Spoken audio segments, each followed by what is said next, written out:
Hi hello வணக்கங்க. இப்போ வந்து டொமேட்டோ ரைஸ் செய்ய போகிறோம். வந்து பாருங்கள், வெங்காயம், இஞ்சி, பூண்டு, பச்சை மிளகாய், கருவேப்பிலை, கொத்தமல்லி எல்லாம் வந்து நான் கட் பண்ணி வச்சுருக்கேங்க. இப்போ எல்லாத்தையும் ஒரு மிக்ஸி ஜாரில் சேர்த்துக்கலாம். பச்சை மிளகாய், இஞ்சி செஞ்சு, பூண்டு ஹாரி, ஆனியன்,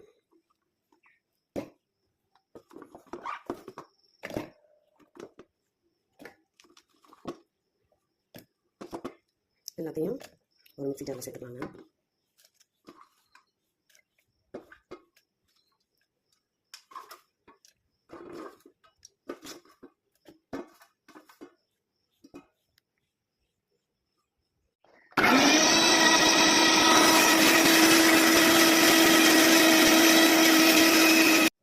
இப்போ வந்து நெய் சேர்த்துக்கோங்க. நெய் வந்து ரொம்ப கெட்டியாக இருக்குது. நெய் சேர்த்துக்கலாம். ஒரு ஸ்பூன் நெய் சேர்த்துக்கோங்க.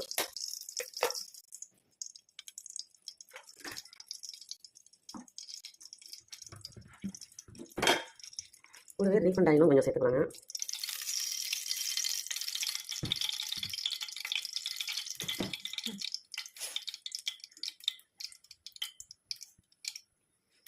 பட்டை, கிராம்பு, இலை, சோம்பு 2 பொட்டுக்கல்ல இருக்குது, எல்லாம் எடுத்து வச்சுருக்கேன். இப்போ வந்து பட்டையை சேர்த்துக்கலாம். இந்த இலையை சேர்த்துக்கலாங்க. அடுத்து சோம்பு,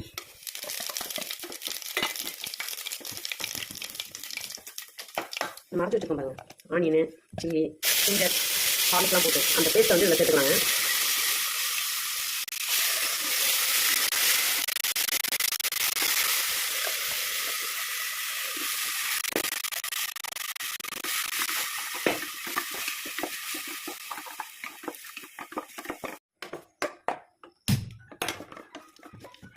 இது வந்து இப்போ நல்லா வதங்கிக்கிட்டு இருக்கணும் அடுப்பில்.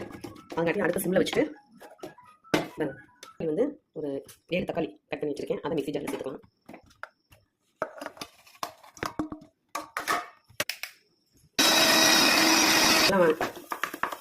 நல்லா வதங்கிடுச்சுங்க, நல்லா பதங்கிடுச்சு. அடுத்து வந்து இந்த தக்காளி அரைச்சி வச்சுருக்கோம் பாருங்க, அதை சேர்த்துக்கலாம்.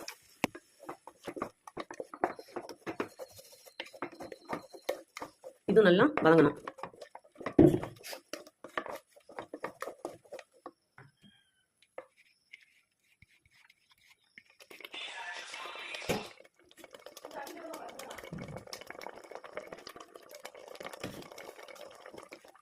நல்லா வதங்கிடுச்சுங்க. இப்போ பிரியாணி பொடி சேர்த்துக்கிறோம். நான் வந்து 2 டம்ளர் அரிசி வச்சுருக்கேன். அதுக்கு தகுந்த மாதிரி ஒரு 3 ஸ்பூன், அரை பாக்கெட் பிரியாணி பொடி சேர்த்துக்கிறேங்க. இதுவும் நல்லா பச்சை வாசம் போகிற வரையும் வதங்கட்டும். இப்போ இதில் வந்து 2 ஸ்பூன் தயிர் சேர்த்துக்கணுங்க. 2 ஸ்பூனுங்கிறது நான் ஒரு 4 ஸ்பூன் தயிர் சேர்த்துக்கிறேங்க.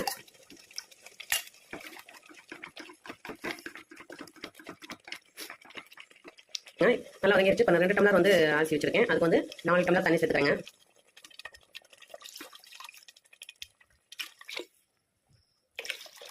இது வந்து நல்லா கொதி வரணுங்க. கொதி வரட்டும். இது வந்து உப்பு தேவையான அளவு அப்ராக்சிமேட்டாக நான் போட்டுக்கிட்டேங்க. இங்கே வந்து ரைஸ் வந்து நான் ஒரு ½ ஹவர் முன்னாடி ஒரு 2 டம்ளர் எடுத்து ஊற வச்சுருக்கேங்க. இப்போ இது வந்து நல்லா கொதி வரட்டும். கொதி வந்தோடனே அதுக்கப்புறம் இந்த ரைஸை வந்து நம்ம சேர்க்கணும். இந்த அரிசியை வந்து அதுக்கப்புறம் தான் சேர்க்கணும்.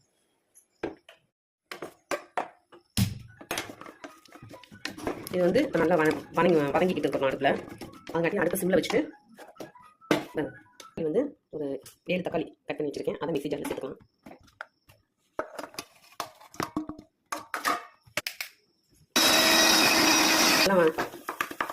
நல்லா வதங்கிடுச்சுங்க, நல்லா பதங்கிடுச்சு. அடுத்து வந்து இந்த தக்காளி அரைச்சி வச்சுருக்கோம் பாருங்க, அதை சேர்த்துக்கலாம்.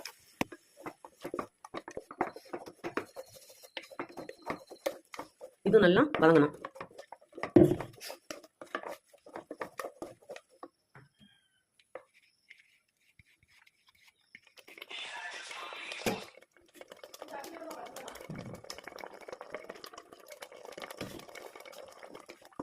நல்லா வதங்கிடுச்சுங்க. இப்போ பிரியாணி பொடி சேர்த்துக்கிறோம். நான் வந்து 2 டம்ளர் அரிசி வச்சுருக்கேன். அதுக்கு தகுந்த மாதிரி ஒரு 3 ஸ்பூன், அரை பாக்கெட் பிரியாணி பொடி சேர்த்துக்கிறேங்க. இதுவும் நல்லா பச்சை வாசம் போகிற வரையும் வதங்கட்டும். இப்போ இதில் வந்து 2 ஸ்பூன் தயிர் சேர்த்துக்கணுங்க. 2 ஸ்பூனுங்கிறது நான் ஒரு 4 ஸ்பூன் தயிர் சேர்த்துக்கிறேங்க.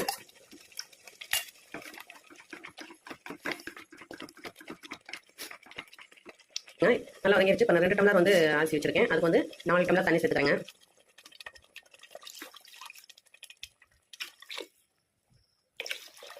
இது வந்து நல்லா கொதி வரணுங்க. கொதி வரட்டும். இதுக்கு வந்து உப்பு தேவையான அளவு அப்ராக்சிமேட்டாக நான் போட்டுருக்கேங்க.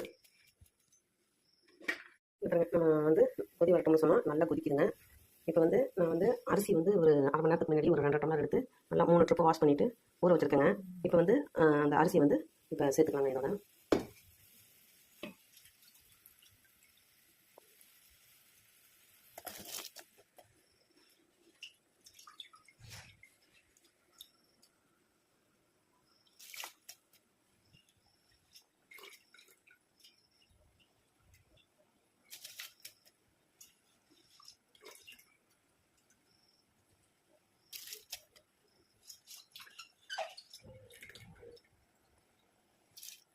இப்போ வந்து நல்லா கொதிக்குதுங்க. கொத்தமல்லி தலை வந்து நான் வாஷ் பண்ணி கட் பண்ணி வச்சுருக்கேன். கொத்தமல்லி தலை வந்து நம்ம சேர்த்துக்கலாங்க. கொத்தமல்லி தலை சேர்த்துட்டேன். இப்போ வந்து நம்ம குக்கர் க்ளோஸ் பண்ணிக்கலாங்க. 3 விசில் வந்ததுக்கப்புறம் டொமேட்டோ ரைஸ் தக்காளி சாதம் எப்படி இருக்குன்னு பார்ப்போம்.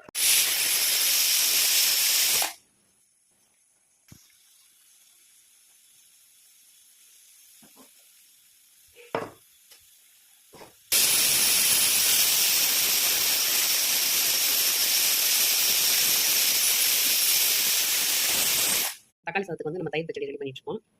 ஆனியன் வெங்காயம் கட் பண்ணி வச்சிருக்கேன். அதுக்கு தேவையான அளவு உப்பு கொஞ்சம் போட்டுக்கணும். நெக்ஸ்ட் வந்து தயிர் சேர்த்துக்கணும்.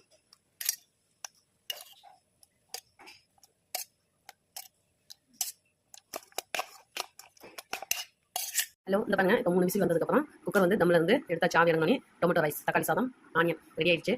சூப்பராக இருக்குங்க டேஸ்ட்டு. வாங்க சாப்பிடலாம். Okay, thank you.